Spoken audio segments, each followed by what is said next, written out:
রূপকথার স্ন্যাপস্কেপ গ্যালারিতে ফটোগ্রাফির এক্সপো। উত্তর কলকাতার পাইকপাড়ায় রূপকথার স্ন্যাপস্কেপ গ্যালারি উদ্বোধন করা হয়েছিল অভিনেত্রী দেবলীনা দত্ত সহ বিশিষ্ট ব্যক্তিদের দ্বারা। স্থানটি রূপকথার রুদ্রের সৃজনশীল কাজগুলি পরিদর্শন করে একজন তরুণ প্রতিভাবান স্বপ্নদর্শী।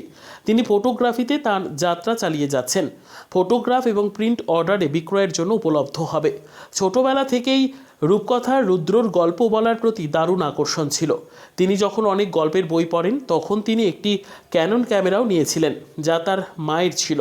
তখনই তিনি বুঝতে পেরেছিলেন যে তিনি ক্যামেরার লেন্সের মাধ্যমে একটি গল্প তৈরি করতে পারেন, এবং তিনি দেখলেন যে প্রতিটি ফ্রেমে একটি গল্প রয়েছে। যতক্ষণ আপনি আবেগের সাথে ক্লিক করেছেন, আবেগ একটি আবেশে পরিণত হয়েছিল। তাই যখন সে তার পড়াশোনা চালিয়ে যাচ্ছিল, সে ক্যামেরার লেন্স এবং প্রযুক্তি সম্পর্কে আরও শিখতে থাকে, যা প্রায় বছর নাগাদ নিজেকে আপগ্রেড করতে থাকে। শীঘ্রই তিনি কর্মশালায় যোগ দিতে শুরু করেছিলেন, এবং যেহেতু পরিবারটি সারা বিশ্বে ব্যাপকভাবে ভ্রমণ করেছিল, তাই তিনি বন্যজীবন, ফুল, গাছপাতা, প্রকৃতি এবং মানবিক আবেগ থেকে গল্প তৈরি করার সুযোগ নিয়েছিলেন। তার কৈশোর অতিক্রম করার সময় তিনি অসংখ্য পুরস্কার জিতেছিলেন। এটি মাত্র মাস কয়েক আগে রূপকথা রুদ্রের শ্রেষ্ঠত্বের সন্ধানে তার ওডিসিতে একটি সংক্ষিপ্ত বিরতিটি তখন পর্যাপ্ত তার করা কাজের একটি প্রদর্শনীর আকারে ছিল, এবং পরিবার এবং ভ্রাতৃত্বের কাছ থেকে তিনি যে প্রতিক্রিয়া পেয়েছেন তাতে তিনি অভিভূত হয়েছিলেন। রূপকথার স্ন্যাপস্কেপ গ্যালারিতে তার বর্তমান প্রদর্শনী এবং স্ট্রিট ফটোগ্রাফি এবং নেচারে তার ছবিগুলি পরিদর্শন করে। তার শতাধিক ফটোগ্রাফার রয়েছে, এবং তিনি আশা করেন যে তার কাজ পাবলিক ডোমেইনে উপস্থাপন করার জন্য তার প্রচেষ্টা অনেক প্রতিভাবান তরুণদের উৎসাহিত করবে এবং তাদের ওডিসি উপস্থাপন করার জন্য তাদের আত্মবিশ্বাস দেবে। এটা তো আমি আমার বিশ্বপুরের একটা মন্দিরেই আমার মা আমাকে বলছিল যে আমি একটা ছবি তুলেছিলাম। তখন তো নর্মাল একটা ওই ক্যামেরা দিয়ে করেছিল, খুবই অর্ডিনারি ক্যামেরা দিয়ে। তো সেখান থেকে আস্তে আস্তে গ্রো করে তারপরে কলকাতা দেখো নিজের শহরের ছবি তুলতে কি না ভালোবাসে। তো মানে ধরো হাওড়া ব্রিজের ছবি তোলা হয়েছে, তো আরো কয়েকটা এরকম নানা তোলা হয়েছে।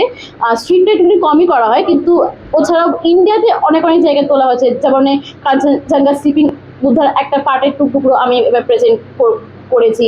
কাশ্মীরের বর্ডারে গিয়েও ছবি তোলা আছে। তো মানে অরুণাচল প্রদেশেরও ছবি তোলা হয়েছে। তো মানে আর আউট অফ ইন্ডিয়ারও ছবি পাওয়া যাবে এইখানে।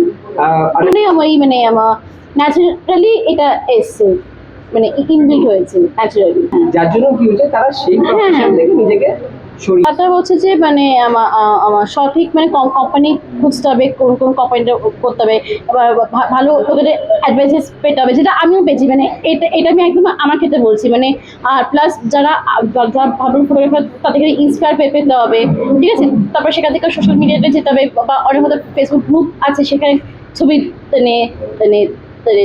দিয়ে এক্সিবিট করতে হবে, তাদের সাথে ইন্টারাক্ট করতে হবে। আমিও এরকম করে শুরু করেছি। পরে আমি ফটোগ্রাফি ইনস্টিটিউটেও ভর্তি হয়েছি, ট্রাই করতে হয় বেসিক্স থেকে একদম, সেগুলো করছি। অলরেডি ভালো তুলি, সবার থেকে প্রশংসা খুবই পাচ্ছি। আরও পারফেক্ট হওয়ার চেষ্টা করছি, যতটা ভালো করা যায়, মন থেকে ছবি তোলা যায়। চিন্তা ভাবনা আপাতত মানে হয়তো আবার মানে আমার নেক্সট কয়েক মাসের মধ্যে হয়তো একটা এক্সিবিশন করবো, সেরকম ছবি পেয়েই আরও মানে নিউ জনার্সে বা তো নিউ পোর্ট্রেটসের ওপরে ভালো ভালো ছবি তুলবে, যেমন ইউনিক মতন যেগুলো বা নিউ কনসেপ্টসের ওপরে যেটা হলো ভালো আসবে। আপাতত এই আছে। রূপকথা উঠলো, আর রূপকথা স্ন্যাপস্কেপ হচ্ছে আমার এই মানে গ্যালারিটার নাম। আর আজকের সেকেন্ড এক্সিবিশন করছি এই গ্যালারিতেই, আমাদের ওপরেই করছি। আর আমাদের ওই জানুয়ারিতেই মানে ওই ফেব্রুয়ারিতেই আমাদের ফার্স্ট এক্সিবিশন হয়েছিল। তো এই সেকেন্ডটা আমরা আমাদের গ্যালারিতে করছি, কারণ যে অনেক ছবি এখানে চলে আসছে। তো আমরা আমাদের মতো করে এবার আমরা মানে এক্সিবিট করব। আর এরই মধ্যে অনেকগুলো ছবি আমরা তুলেছি, অনেকগুলো মানে এক্সিবিশনে পার্টিসিপেট করেছি, অনেক মানে নিউ জনার্সে পেরেছি। তো ওর জন্যই এটা আরেকটা নিউ জার্নি আমরা শুরু করছি এখান থেকে। পেন্টিংসে ফটোগ্রাফস এখানে মানে অনেকগুলোই আছে, মানে অ্যারাউন্ড তো মানে 100 বা তারও বেশি তো আছেই ওটা। এক্সাক্ট অ্যান্ড কমপ্লিটলি ঠিক আমার জানা নেই, অনেকগুলো এখানে আছে। আর নিউ মানে আগে যেগুলো এক্সিট হয়ে গেছে সেগুলো খুব কম আছে, কিন্তু আর যেগুলো নিউ হচ্ছে সেগুলো হয়তো খুব প্রশংসা পেয়েছে, সেগুলো আমরা এখানে এবার রেখেছি। আমরা পাচ্ছি নেচার বা এই এনভায়রনমেন্ট পাচ্ছি, তার মধ্যেও ট্রাভেল আছে, ল্যান্ডস্কেপ আছে, প্লাস স্ট্রিট আছে, পোর্ট্রেটস আছে, পোর্ট্রেটসের মধ্যেও মনোক্রোম আছে। আমরা মানে ট্রাইবালেরও ওপরে কিছু রেখেছি, ফেস পেন্টিং রেখেছি। নতুন যে জনটা নিয়ে করলাম সেটা হচ্ছে স্টিল লাইফ ফটোগ্রাফি, সেটাও আছে। আর ওয়াইল্ড লাইফ তো আছে, এইগুলোই আপাতত। হ্যাঁ, ফ্যাশনও আছে, পোর্ট্রেটসের মধ্যেই ফ্যাশন আছে। তা আর স্ট্রিটের মধ্যেও ওই হিউম্যান ইমোশনস নিয়েও পড়িয়েছি, এত কিছু।